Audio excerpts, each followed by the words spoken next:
Save భీమనగుట్ట Nirmal జిల్లా నిమ్మపడంలో భీమన్నగుట్ట save అని ముద్రాజులు అయితే వారి మాటల్లో పార్టీలకు అతీతంగా మరి ఇలా Congress party BJP party TRS party అని కాకుండా మరి అందరూ కూడా చొరవ తీసుకొని ముదిరాజులకు న్యాయం చేయాలని, అదేవిధంగా ఒక ముదిరాజు కమ్యూనిటీదే కాదు, ఇది ముదిరాజు కమ్యూనిటీకు సహకరించేటువంటి బీసీ కులాలన్నీ కూడా మరి అందరూ కూడా సహకరించి మరి అది భీమనగుట్టను దైవంగా భావించి ఆధ్యాత్మిక క్షేత్రంగా ఉన్నది కాబట్టి అక్కడనే ఇందాక మా పెద్దవాళ్ళు చెప్పారు, మరి అక్కడనే పూజలు పునస్కారాలు గత కొన్ని సంవత్సరాల నుంచి నడుస్తున్నటువంటి స్థలం కాబట్టి అక్కడి నుంచి చేసుకున్నటువంటి పనులు అమ్మినటువంటి పరిస్థితులు ఉన్నాయి కాబట్టి ఏదైనా తన ప్రాంతము తన ప్రదేశం పోతే బాధలు ఎట్లుంటాయో అందరికీ తెలుసు కాబట్టి ఆ బాధను మరి ఇతరులకు ఇవ్వకుండా మరి దాన్ని దయచేసి మానుకొని ముదిరాజులకు కేటాయించిన స్థలాన్ని ముదిరాజులకే 63 ఎకరాలు పూర్తిగా కేటాయించాలని చెప్పి సందర్భం అడుగుతా ఉన్నాం.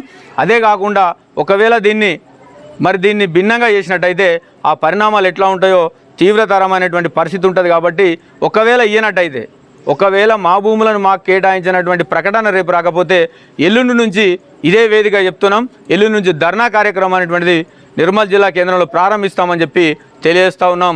జై ముదిరాజ్, జై బీసీ, ముదిరాజుల ఐక్యత, ముదిరాజుల ఐక్యత. Save Bhimanagutta, save భీమనగుట్ట.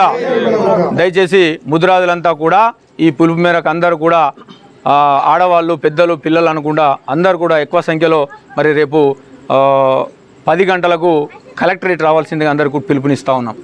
Thank you.